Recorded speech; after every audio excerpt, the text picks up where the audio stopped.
The last couple of years haven't been the greatest for New Japan Pro Wrestling, but the fortunes may change with Wrestle Kingdom 20 being a completely sold out Tokyo Dome for the first time in many, many years, I think decades, since they've had a complete and total sellout of the Dome. And this is all in celebration of the end of the career of Hiroshi Tanahashi, who will have his last match on this night against Kazuchika Okada. The questions going into this, could the young guys finally rise up? I mean, this is going to be the biggest stage these young men might ever be on. A lot of these people, this is the biggest stage, the biggest crowd they will ever be in front of, because some of them aren't going to go on to be in AEW or WWE or whatever. So this is like huge for them. This is their biggest thing in that half of the world. Could they step up? What's going to happen with the championship situation with the global heavyweight champion and the IWGP World Heavyweight Champion facing off against each other? It's not a unification match, but Yota Tsuji has his particular stipulations if he wins the match. And just the whole card, what was going to happen? The biggest question was, could New Japan remind the rest of the wrestling world why 6, 7, 8, 9 years ago, 10 years ago even, this card, this company, this show was one of the biggest highlights, and it was the thing. It was the hot thing in wrestling at that time. And the irony of Wrestle Kingdom 10's main event being the main event of Wrestle Kingdom 20 is not lost on me. The irony of that being the early days or the middle part of the last golden age of New Japan Pro Wrestling did not escape me. So were they able to do this? Could they bring back some of the magic? Well, that's a question that can't be answered until probably 6 months from now. But if you had to ask me if they're in that direction, I would say after this show, absolutely. A lot of great matches on this night. The first half of this card was kind of okay. We had the preliminary matches. El Phantasmo was taking on Chris Brooks over from DDT. That was cool to see in a promotional match. Zack Sabre Jr. and Oiwa and Hartley Jackson. Hartley Jackson and Oiwa getting their first championships. They win a never open weight 6-man tag team Rambo. Shuri's win, becoming both IWGP Women's Champion and New Japan Strong Women's Champion. That was a shock to a lot of people. We then got one of the bigger drama shocks of the night. We had this big 10-man tag match, which, some of the booking was kind of weird in this because neither one of the tag team championships were on the line on this show. The junior heavyweight championship wasn't on the line on this show. A lot of this has to do with the House of Torture. But here, we have two of the other factions, or actually three, kind of. The unaffiliated group, which is basically what's left of Los Ingobernables de Japón, is now teamed up with Bullet Club War Dogs, just really Bullet Club now, and they're a not faction of whatever they are. They're taking on a refurbished United Empire, which, for those of you who don't know, the United Empire for over the last year, basically since Will Ospreay left New Japan to go to AEW, more on that later, they've basically been a dead faction. Injuries, people defecting, Jeff Cobb leaving while he was World Tag Team Champion, going over to WWE. I still to this day probably, I would talk about that a little bit more, how damaging that was, not only to New Japan, but also to the United Empire as a faction. And at the same time, Hanari is out with injury, and the United Empire just did not look really good for a long time. And then all of a sudden, Callum Newman, he's trying to carry the weight for the United Empire, despite it just basically not being a faction or a dead faction at that time. He's flying the flag, but he needs a little help. And he got a little bit of an attitude. And him and David Finlay have been barking back and forth at each other, bloodying each other up. That's going to boil over into something crazy, and it's showing in this match. And Great O'Khan is still there, but he's been on a losing streak. He's trying to rediscover himself. Hanari, however, returning to the ring after being injured in basically over a year now. And that's pretty cool to see that Hanari's back. He's got the new hairstyle. He's He's the guy. Hanare was on a great run before he got injured, so I'm really curious to see if he can continue that now that he's back in New Japan. But one of the biggest news stories in this match is Andrade El Idolo was announced earlier on, a couple weeks ago, to be part of this match because he is now the financial backer of the United Empire, and for the foreseeable future, he will be wrestling in New Japan.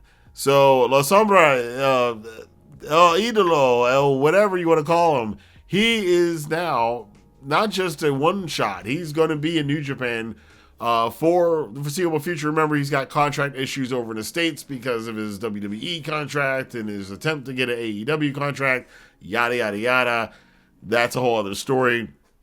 But then there was one more person who was in this match, and it was a special mystery opponent who turned out to be Jake Lee, yet another person defecting from David Finlay's Bullet Club War Dogs. That faction also and probably needs some rehab pretty soon. But this is yet another defection. Gabe Kidd is furious about this, and this leads to a very wild and very entertaining 10-man tag match. I highly recommend it. Jake Lee does get the win over Hiromu, which is continuing Hiromu's very early losing streak in 2026. We had the Junior Heavyweight Championship #1 contenders match because no, we can't have the championship match because of Doki. And why? Because of Doki. Because Doki is now in a house of torture. Now, two ways you can look at this. I know a lot of people don't like it and don't like what they did with Doki, who was a really good face and was on the rise as a face, and then they put him in a house of torture. But I have to say, if I was when I was watching Doki make his entrance on this night, I was like, if I was brand new to New Japan, I would think this guy was cool as hell. And I think that might be what they're going for, because I had to look at it from that perspective. If this was the first time I saw Doki, I would have been like, that dude looks pretty. I don't know who that is. That dude's cool, you know? So Doki, who's basically got a sleeper in this match, that person being Sho, who's also a member of the House of Torture. They have, of course, want Sho to win, because if Sho wins, he'll just pull the old Kevin Nash and lie down for Doki, who has to defend his championship against whoever wins this match. That doesn't go well. Kosei Fujita, Taiji Ishimori, and El Desperado are having none of this, and they proceed to beat the living snot out of Sho until Sho just basically picks up the referee and picks up a wrestler and slams the wrestler intentionally on the referee. It was so blatant, it was hilarious. And like I said in my company grades video, I have warmed on the House of Torture. They got me. I don't hate them. This match still stank because of their interference. But I just see stuff like that now. I'm just like, you're just waiting for them. Like, they are just so blatant and just blatantly bad. It's just funny. It's so bad it's funny now. So that's where I am with that. But El Desperado did get the win, and now we can see him and Doki continue this rivalry. We then have the three biggest matches of the night. The main reason a lot of people came here, one of them was the debut of Olympic judo champion Aaron Wolf, his first ever wrestling match ever, in the Tokyo Dome, in front of a sold-out crowd on Hiroshi Tanahashi's retirement night, and he's in a championship match, third from the main event, against Evil, the biggest heel in the entire company. I mean, you basically, the plate is set. They put the silverware, the good silverware, the good china is out there for you, and Aaron Wolf sat down, and did he eat? He ate.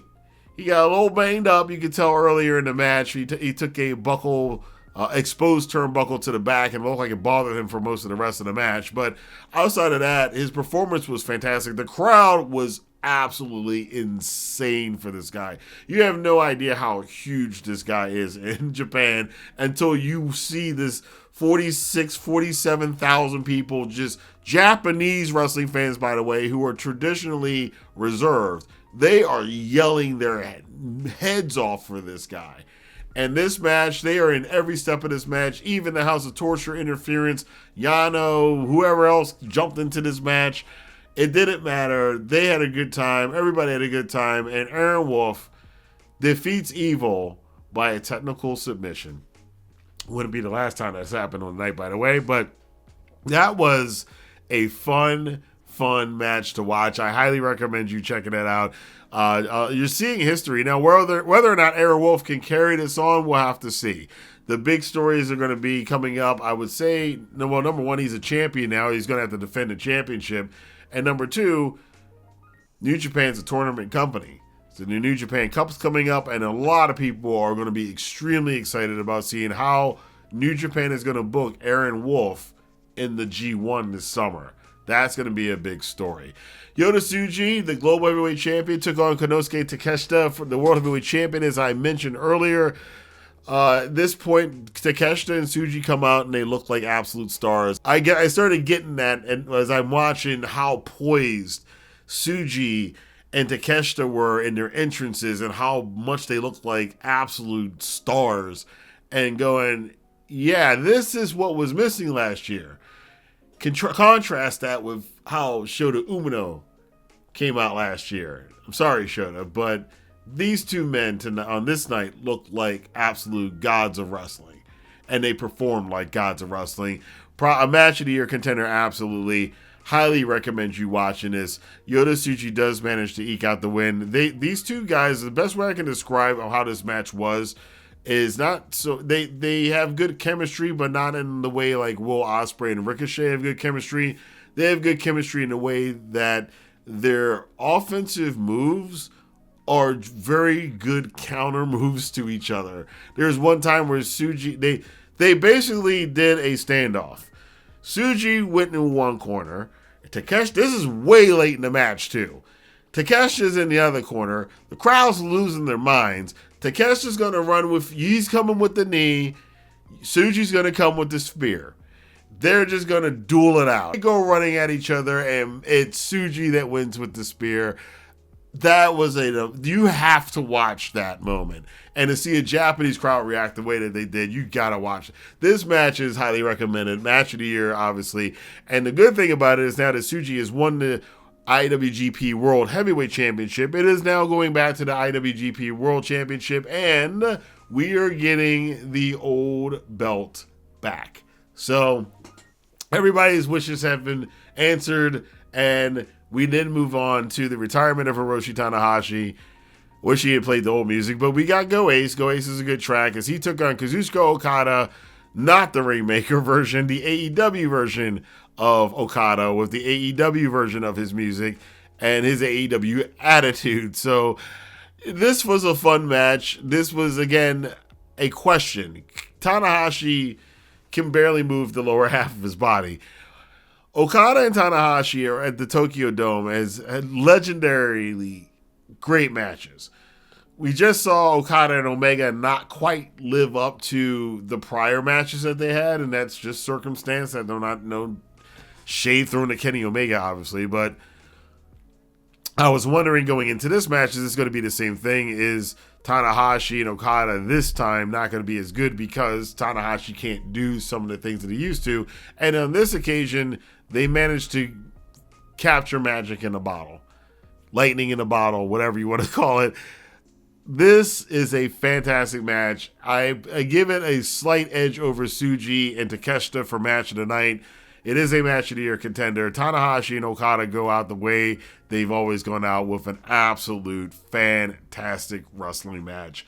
Drama, emotion, callbacks. You got Tanahashi calling back to Shinsuke. He does a call out to Shibata, even though he can't do their moves as well because they look bad, but we know Tana's doing his best. He's the boy, again, like I said, he can't move the lower half of his body, so Tanahashi throwing knees and kicks is not going to look great.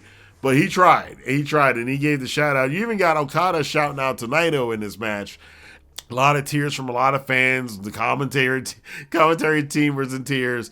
Okada knew the last Rainmaker he was going to give was going to be the last one, and Okada got emotional only twice in this match. When he pinned Tanahashi to win the match, and when he finally did the real Rainmaker, not flipping off the crowd, but he did his real Rainmaker. And it dawned on me, this was something that Okada had said back when he was in New Japan, that he wanted to see a Tokyo Dome sold out, like all the way sold out. And he finally saw it tonight. And he got to do the Rainmaker pose. And it was him and Tanahashi in the main event that did it. Tanahashi kind of said the same, something similar to that too. So there's that layer on top of it, and thinking about back on this match now, that makes it even cooler. The fact that those guys did get to see their dream. They wanted to see New Japan have a sold-out Wrestle Kingdom at the Tokyo Dome, and they finally did it. So that's really cool. After the match, you get the whole ceremony. We got Jay White coming in. He didn't do a nod to ELP, his boy, who I haven't seen the two of them. I didn't know what was going on. Obviously, that's their friends off screen, but it's cool to see the two of them, do the little fist bump with each other, because I haven't seen them on screen since Jay White left New Japan. We also got Will Ospreay coming out to the ring. Of course, Kenny Omega came down to the ring with Kota Ibushi. Ibushi, this man with his messed up leg, hobbled, and this is the Tokyo Dome ramp is a long ramp, and he hobbled all the way down that ramp, up the steps to get into the ring just to give Tanahashi flowers on his retirement day. That's wild.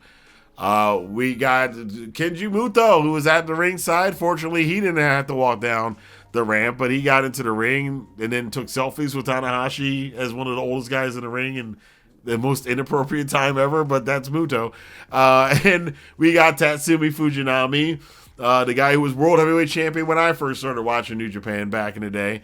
And then it was cool. It was cool to see all of these legends in there. It was, however, a bit of a reminder that almost all of these guys are now in AEW. And then we also got Shibata, who's also in AEW, who came out to the ring. Him and Tanahashi pretended to lock up for a little bit and chop each other, and then they hugged each other, and then Shibata being Shibata, and then he just effed off out the ring. He didn't even dress up. Everybody else was wearing a suit. He came out in sweatpants and a shirt or whatever. And then we thought it was over. Tanahashi was going to have the world's, and what I have to say, this show, you have to look it up. This show might be the world's largest air guitar concert ever. And I was waiting for it. But we weren't done with surprises. Because all of a sudden, Los Ingobernables de Japón music starts playing, and it's Tetsuya Naito's No New Japan music that then morphs into his new music. And first out comes Bushi, who stood out there for a while. And then Naito's music and his Titantron and everything's playing. Tanahashi's in the ring looking at his pretend watch going, come on. He's like, because over there in Japan, Wrestle Kingdom's on network television. It'd be like if WWE had WrestleMania on NBC or on Fox Sports or ABC, CBS, or whatever, network television, but they had to be off at 11 o'clock. And that's how it is for Wrestle Kingdom over Japan. So Tanahashi's looking at the guy. He's like, come on. Naito, after all this time, he finally saunters out to... It's so Naito. Then he just stands at the top of the ramp. He's still got this long ramp to go down. They're playing his music. Tanahashi's still waiting for him. And Naito takes his sweet old time getting down to the ring. He finally gets in there. He gets a speech. He's like, yeah, I might not ever be in this ring again. Probably not. I don't know what the story is between him and New Japan, but it still sounds like Naito's heart's in New Japan, and he would be there if he could be. But New Japan won't meet him on something, so he's not going to be there.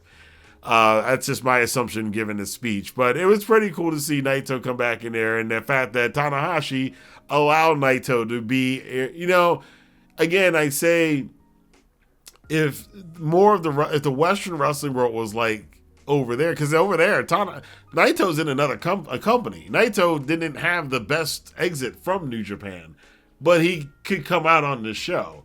Too bad we can't get that over here because certain companies do certain things. But you can see it here, and this is why I kind of like Japanese wrestling in a way. It's kind of cool like this, that they can do stuff like this over there.